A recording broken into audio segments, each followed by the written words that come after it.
वर्षों से शोषित समाज यानी दलित समाज आज राजनीतिक घटनाक्रम और सियासत का केंद्र बिंदु बन गया है। हर किसी को दलित वोट बैंक की फिक्र सता रही है। इतना तो कभी दलितों की राजनीति में राजा रजवाड़े दौर में भी किसी को नहीं आई होगी, जब दलितों के ऊपर अत्याचार चरम सीमा पर था। आज BJP, Samajwadi party, Bahujan Samaj party, Congress, Azad Samaj party और देश के सभी राजनीतिक दलों को दलित वोट बैंक की चिंता सता रही है। लेकिन उत्तर प्रदेश में समाजवादी पार्टी सबसे ज्यादा दलित वोट बैंक पर डोरे डाल रही है। लेकिन आज आपको हम एक ऐसा आंकड़ा बताएंगे, एक ऐसी खबर बताएंगे, और खबर नहीं, उस हकीकत से रूबरू कराएंगे जिसको सुनने के बाद, जिसको देखने के बाद आप भी सोचेंगे कि राजनीति में चेहरे बदलने और विचारधारा बदलने में समय नहीं लगता है।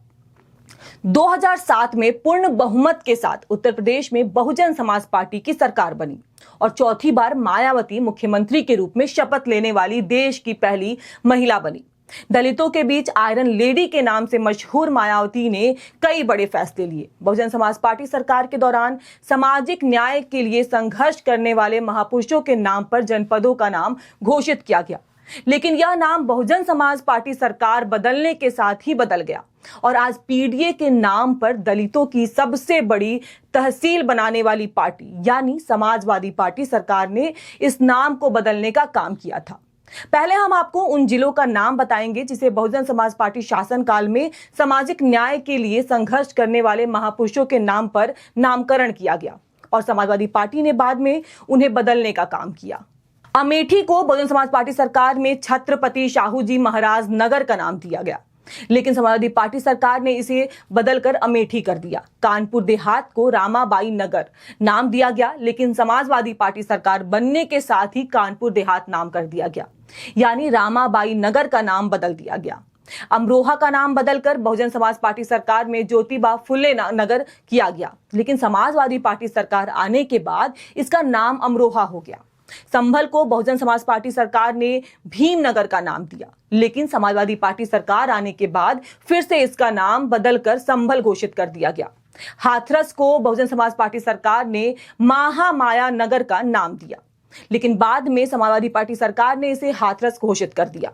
शामली को बहुजन समाज पार्टी सरकार ने प्रबुद्ध नगर नाम दिया गया, लेकिन समाजवादी पार्टी सरकार आते ही प्रबुद्ध नगर का नाम बदलकर शामली कर दिया गया। इसी तरह हापुड़ जनपद को पंचशील नगर और कासगंज को काशीराम नगर के रूप में बहुजन समाज पार्टी सरकार ने परिवर्तित किया और समाजवादी पार्टी सरकार आने के बाद उनके नाम को भी बदलकर हापुड़ और कासगंज घोषित कर दिया गया।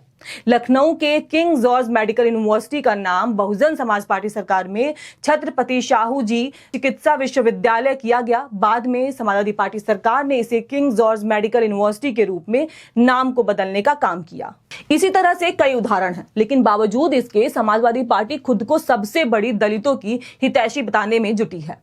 अब सवाल यह है कि बहुजन महापुरुषों के नाम पर घोषित मेडिकल कॉलेज जनपदों के नाम बदलने वाली समाजवादी पार्टी पर क्या दलित समाज भरोसा करेगा? क्या समाजवादी पार्टी ने प्रमोशन में रिजर्वेशन के बिल का विरोध किया?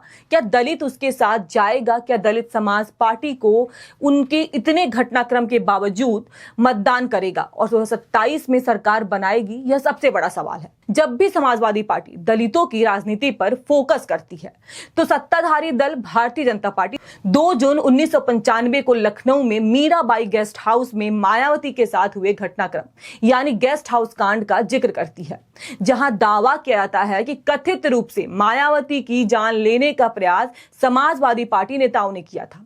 अब सवाल यह है कि दलित वोट बैंक की लड़ाई के बीच पिछले घटनाक्रमों को भूलकर क्या दलित समाज समाजवादी पार्टी पर भरोसा करेगा और समाजवादी पार्टी की सरकार बनाएगी? यह बड़ा सवाल है। अब 14 अप्रैल को समाजवादी पार्टी डॉक्टर भीमराव अंबेडकर की जयंती के दिन बड़े कार्यक्रम आयोजित करके खुद को दलितों की हितैषी दिखाने के लिए संघर्ष कर रही है। यूपी का दलित किस पर भरोसा करेगा? भाजपा, बसपा या समाजवादी पार्टी? इस बात का जवाब 2027 का विधानसभा चुनाव और उसके नतीजे देंगे। लेकिन फिलहाल विधानसभा का चुनाव जैसे जैसे नजदीक आ रहा है, दलित वोट बैंक के लिए सभी पार्टियों का फोकस दलितों पर है और फैसला उत्तर प्रदेश के शोषित वंचित समाज को करना है कि उनका हितैषी कौन है। फिलहाल आपको क्या लगता है, हमें कमेंट करके जरूर बताएं। धन्यवाद।